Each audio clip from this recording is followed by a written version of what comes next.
Pembangunan 750 Batalion Teritorial Pembangunan atau YONTP TNI memunculkan tudingan penyerobotan lahan warga.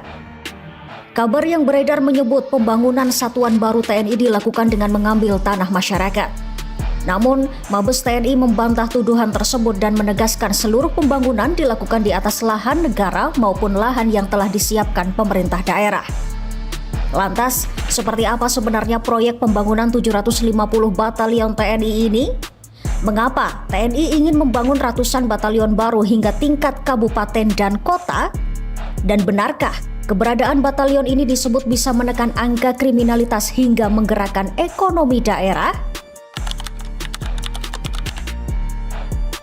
Markas Besar TNI menegaskan bahwa pembangunan Batalion Teritorial Pembangunan tidak dilakukan dengan menyerobot tanah milik masyarakat.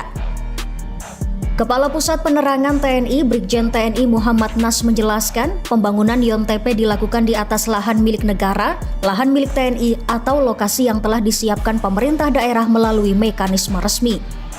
Menurut TNI, seluruh proses pembangunan juga dikoordinasikan dengan instansi terkait sehingga disebut tidak ada pengambilan lahan warga secara sepihak. Pernyataan ini muncul setelah berkembang berbagai tudingan yang menyebut proyek pembangunan batalion baru dilakukan dengan mengambil tanah masyarakat di sejumlah daerah. TNI pun memastikan pembangunan satuan baru tersebut tetap mengikuti aturan yang berlaku. Di balik polemik lahan tadi, pemerintah memang tengah menjalankan proyek besar pembangunan kekuatan pertahanan nasional. TNI menargetkan membangun sekitar 750 satuan baru di tingkat kabupaten dan kota di seluruh Indonesia hingga tahun 2029. Program ini menjadi bagian dari rencana besar penguatan pertahanan nasional dalam RPJMN 2025 sampai 2029. Nantinya, satuan tersebut terdiri dari 593 batalion teritorial pembangunan dan 157 satuan bantuan tempur maupun bantuan administrasi. Kementerian Pertahanan bahkan menargetkan pembangunan sekitar 150 batalion baru setiap tahun.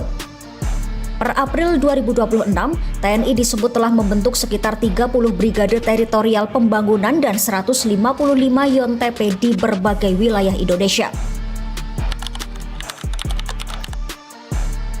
Salah satu alasan utama pembentukan 750 batalion baru ini adalah untuk memperkuat keamanan wilayah, terutama di daerah yang selama ini minim kehadiran pasukan TNI. Menteri Pertahanan Safri Samsudin mengatakan, banyak kabupaten sebelumnya tidak memiliki pasukan TNI sehingga angka kriminalitas dinilai tinggi. Menurut Safri, keberadaan batalion di suatu wilayah disebut mampu menurunkan angka kriminalitas hingga lebih dari 50%. Ia mencontohkan, setelah TNI membangun pangkalan dan menempatkan batalion di beberapa daerah, kasus begal dan kejahatan jalanan diklaim langsung mengalami penurunan signifikan. Dalam konsepnya, prajurit YONTP nantinya tidak hanya berada di markas, tetapi juga melakukan patroli keliling dan menghidupkan kembali sistem keamanan lingkungan atau Siskamling. Pemerintah menilai kehadiran aparat secara langsung di tengah masyarakat bisa memberi rasa aman sekaligus menunjukkan kehadiran negara di daerah. Di Jakarta sendiri, TNI mulai ikut dilibatkan dalam patroli bersama kepolisian untuk memburu pelaku begal dan kejahatan jalanan. Kodam Jaya menurunkan personel dari Koramil, Kodim hingga batalion tempur untuk mendukung patroli gabungan bersama Polda Metro Jaya. Patroli dilakukan bersama tim pemburu begal yang dibentuk kepolisian. Dalam 3 pekan terakhir, Polda Metro Jaya mengklaim telah menangkap 173 pelaku kejahatan jalanan. Sebagian pelaku bahkan disebut terpaksa ditembak di bagian kaki karena melakukan perlawanan saat ditangkap. Meski begitu, kepolisian menegaskan penegakan hukum tetap berada di bawah kewenangan polisi, sementara TNI membantu dari sisi pengamanan wilayah. Menariknya, konsep batalion teritorial pembangunan ternyata tidak hanya berkaitan dengan pertahanan dan keamanan. Menteri Pertahanan Safri Samsudin menggambarkan prajurit YONTP nantinya juga akan terlibat dalam kehidupan sosial masyarakat. Dalam satu batalion yang berisi sekitar 1.190 prajurit, disebut terdapat personel dengan latar belakang beragam, termasuk lulusan pesantren hingga rohaniawan non-muslim.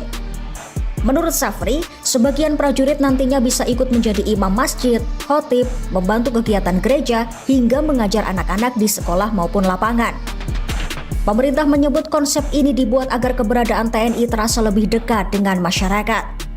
Selain itu, batalion juga disebut memiliki berbagai unit pendukung seperti kompi pertanian, peternakan, medis, hingga konstruksi zeni untuk membantu pembangunan daerah.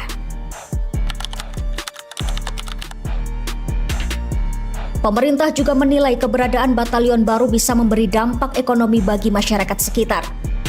Menurut Safri, ribuan prajurit yang ditempatkan di suatu daerah akan membelanjakan gaji mereka di desa dan kecamatan tempat bertugas.